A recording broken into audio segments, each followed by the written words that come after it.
Well, do we have a story for you today? First of all, setting out to supplant the Time Machine Clockwork Angels kit was daunting to say the least, because we couldn't really hope to transcend that, and decided, well, why bother? Let's sidestep here and go in a different direction. And this happens to be the 40th anniversary of the band. They said we wouldn't last.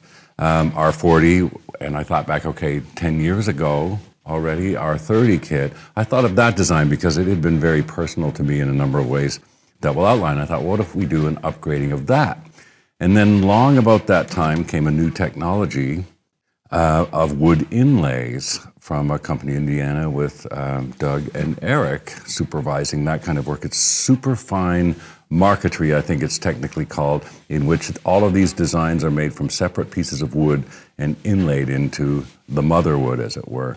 So some of the aspects of the R30 kit, for instance, the red oblongs that go around it, were drawn from Keith Moon's Pictures of Lily kit, the paragon of drum sets when I was a teenager. So that was kind of a reflection of that. The black with the red oblongs was a feature of those. And then each of the logos was chosen to replicate certain ones from different Rush albums, not by favorites or most popular or anything, just ones that would look nice.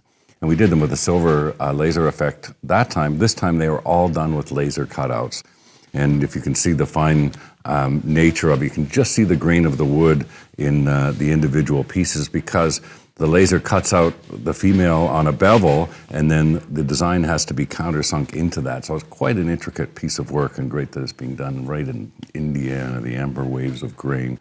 So that's kind of what you're seeing here in design, and just beautifully lacquered, all natural wood, different woods chosen for their characteristics. Now, what you're not seeing, but what you will be listening to, hopefully a lot as this entire kit gets played, is this drum and all of its mates are made from one piece of wood, a log from the Alt River in Romania that is 1,500 years old. Okay, I think 500 years ago this log fell into a river in the Carpathian Mountains of Romania, and it was dredged out of there. We got some amazing photographs to archive this history, but that log was dredged out of there. And of course, here at DW, John Good, the maestro of wood, the wood whisperer, got word of this log. Its legend spread, and he had to have it.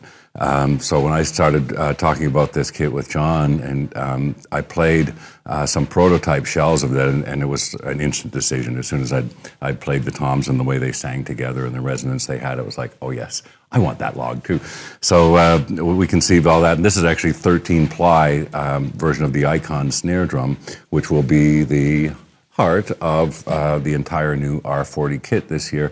And I love the fact the entire kit is made from that one 1,500-year-old log from the Alt River of Romania, and its sound quality, of course. The wood is remarkably dense and difficult to cut, I'm told by the craftspeople here at DW, which is part of the challenge of it, but the resonance that such density imparts to the finished drum is just remarkable. They sound beautifully like nothing else I've played, honestly. Just an exponential growth in resonance, which is my favorite quality of drums. Their resonance. Wouldn't be much without it, I guess.